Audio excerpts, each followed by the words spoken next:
Je ne me serais jamais intéressé à Wicked s'il n'y avait pas une partie 2, et je suis bien content de les avoir vus. Elphaba est maintenant devenue la méchante sorcière connue de tous depuis qu'elle s'est opposée au magicien d'Oz et qu'il a fait passer pour un être maléfique. De son côté, Glinda est devenue pour tous la bonne Glinda, figure positive et emblématique du régime du magicien. Wicked partie 2 est toujours un spectacle magnifique à voir, entraînant, vigoureux, un pur plaisir de fin d'année pour les yeux et les oreilles. Même si forcément cette seconde partie va jouer sur les conséquences directes du premier volet et qu'il y aura donc une atmosphère un peu plus sombre, dramatique, moins féerique que le premier, amenant, il faut le reconnaître, quelques passages peut-être un peu moins intéressants ou plus ennuyants, mais globalement le ton est toujours aussi majestueux avec plus de magie puisqu'Elphaba maîtrise ses pouvoirs. Les chansons sont toujours aussi accrocheuses, envoûtantes, intense, impeccablement interprétée par le casting et évidemment principalement par les deux personnages principaux, Ariana Grande et Cynthia Erivo, qui sont vraiment l'attraction du film. Elles ont une alchimie folle, à chaque fois qu'elles sont réunies à l'écran, une véritable magie opère,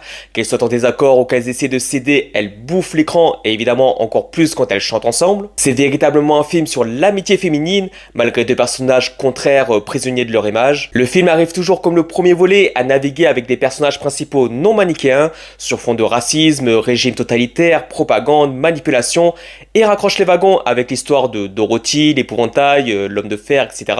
Bon, perso, je ne me souvenais plus trop de l'histoire, donc je n'arrive pas à dire si c'était bien incorporé, même si on voit que évidemment c'est une seconde histoire expédiée qui complète le film, mais c'est pas gênant. Globalement, c'est une très bonne suite, même si j'ai une préférence pour le premier, mais c'est émouvant, beau, avec une imagerie certes très CGI, mais propre et efficace. C'est un beau kiff qui, je pense, peut arriver à plaire à tout le monde, même à ceux qui ne s'intéressent pas à ce genre de film, et ça c'est fort.